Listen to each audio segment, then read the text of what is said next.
Winning on YouTube is actually easy, but only if you understand how the platform actually works. Over the last year, my agency has helped multiple 6- and 7-figure brands scale using YouTube. I'm talking coaches, consultants, agencies, and even a SaaS company. And what I've noticed is that most people don't lose on YouTube because they're making bad content, they lose because they're playing the wrong game. So in this video, I'm going to break down the key things you need to understand to actually make YouTube work for your business. First thing to understand is that information and guidance are two different things. Information is telling someone, okay, here's what to do. Guidance is telling someone, okay, here's how to think. Buyers don't act on information, they act when their beliefs actually change. I'll talk more about beliefs later in the video, but most people just give information in the videos. For example, here's how to do X or here's how to set up Y. But the problem is information is cheap. People will just take that information, save it to a playlist, maybe write it down on, Word or something, and then they're just gonna forget about it. Your ideal clients who are probably high net worth individuals or maybe CEOs or just successful business owners in general, they don't really need more information, they just really need guidance. Like information is telling them what to do,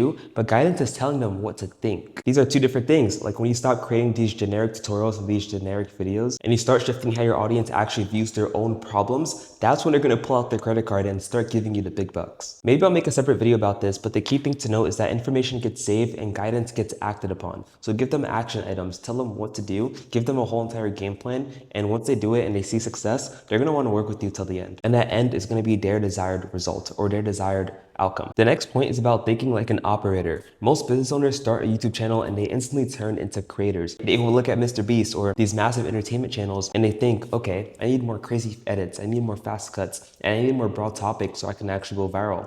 But that's creator thinking. As a business owner, you need to start thinking like an operator. And if you think about it, as a business owner, we're not creators, right? We're just running a business and trying to market it. Operators don't care about views, they care about the ROI. They care about how much cash a video generates and how many times that can be milked and replicated on the channel to pull as much cash as possible. So you want to think of your channel as a client acquisition system, not really just a platform to make content on. Like if you get 500 views on a video, but 5 of those people are really highly qualified, ideal clients, and they close, let's say on a 15K offer, then that's massive success. You need to be really targeted. YouTube only feels hard when you're trying to play the creator game instead of the operator game. Operator game is really niched and really targeted, highly targeted channels. Creator niche is less targeted, really broad, a lot of views, sure, but not much money coming in. You can't really be in this area if you're a business owner. Unless you're already really known in this niche and you want to expand and get really general, then you can go to creator route, get more broad, and then create a lot of those broad videos. But it's going to be way harder. The next point you need to understand if you want YouTube to be easy for you is that trust over views always, right? People don't buy from videos, they buy after watching multiple videos, after seeing consistency, and after hearing the same beliefs repeated all the time. You want to be targeting instead these 300 of the right views, and it doesn't have to be just people watching you, but it can be people maybe who are looking around in a niche, but they found you instead of someone else and they bought from you because you were highly targeted. You caught them at the right time.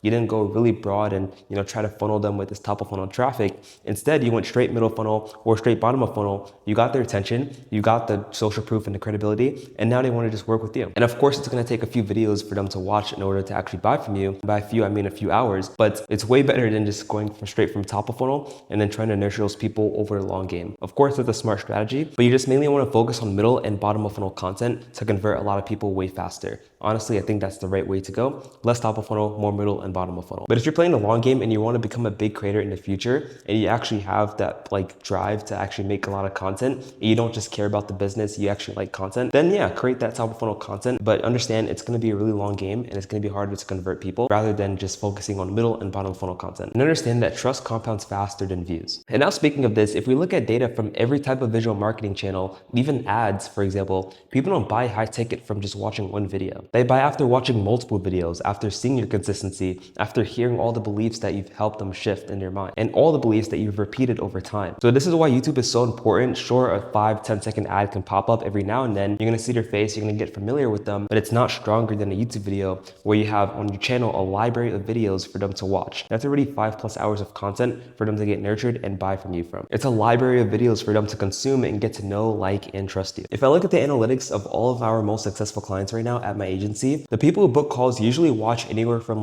2 2 to 5 hours of content before booking, before ever even considering buying. Like I have one of my clients' onboarding forums, and I see on the onboarding forum often where I watched a ton of your videos, this video made me buy, but I was binge watching your channel before I actually considered buying from you. And at the same time, it's like, okay, why did you take so long? But at least we know that YouTube is working, it's nurturing, and it's converting. And actually, here's a clip of one of my clients, Jeff, where I did a client interview with on his channel. Maybe there'd be a card that pops up somewhere in the corner. Here's a clip of him mentioning how he got an 8K PIF on a 7-minute sales call because the lead felt like they already knew him. I remember you mentioning in the Slack, you were getting an 8K PIF directly from YouTube. Tell me how that came about. Like you told me a little bit of the story before, but like walk me through like the whole thing. This was for a full website build. This was one of the easiest sales calls that I've probably ever had in running this agency for like 4 or 5 years. Lead or the client came up on the call. She started out by saying, hey, Jeff, I already have watched a ton of your videos. I feel like I already know who you are. You don't need to sell me on anything. Just tell me what your pricing is, what the deliverables are, and we're ready to move forward. The call was like 7-8 minutes, right? So yeah, after seeing that, you need to know that short form content is not going to get you that. A 30-second reel cannot build 5 hours plus of deep trust, but long form content on YouTube absolutely will. This is why 300 of the right views will always beat 10,000 of the wrong views. And when you build deep trust, the sales call isn't really even a sales call anymore. It's pretty much just onboarding at that point. The last point is about belief shifting. I said I'd get a little bit more in depth with this. Maybe I could do a different video on that. If you want that, you can comment below. But you need to understand your channel isn't just about content. It's a belief machine. It's about belief shifting your ideal client profile. Every single video you post should serve a specific purpose in changing a prospect's belief. For example, one video brings attention to a problem that they didn't know they had. Now the next video is going to build authority by showing them exactly how you solved it, how you solved that problem that they didn't know they have. Okay, cool. So you gave them a problem that they didn't know they had, but now they know, and you actually solved it. So they're going to watch another video because they're going to be like, okay, what else is this guy going to teach me? In the next video, let's say you remove doubt by breaking down a case study of someone that you've helped that's in their exact situation, or that was in their exact situation. Now they're in their dream situation. You shifted their beliefs, which uncovered a problem that they didn't know they had. You solved that problem, and you removed their limiting beliefs with that case study or client interview video. Like this is why so many courses have a mindset module, because it's important to kind of belief shift your ideal client and that person that you want to work with before they actually get into the program and work with you. Because you don't want them coming in with the wrong expectations or the wrong mindset, because then your offer or your vehicle won't work as well for them. So together, these videos will sell without selling, and they work 24/7, 365 days a year, and they build trust while you sleep. So if YouTube has felt complicating, overwhelming, or inconsistent, then this is probably why. And once you stop treating YouTube like a content platform and start treating it like a platform to build trust, everything gets so much easier. So if you want me to go deeper in how this actually works in practice, click this video on screen next, where I break down the exact strategy I give my 7-figure YouTube clients. And if you're a business owner who's looking to add an additional 10 to 50K a month in new revenue from YouTube organic, click the first link below to book a free call with my agency. See you in the next one.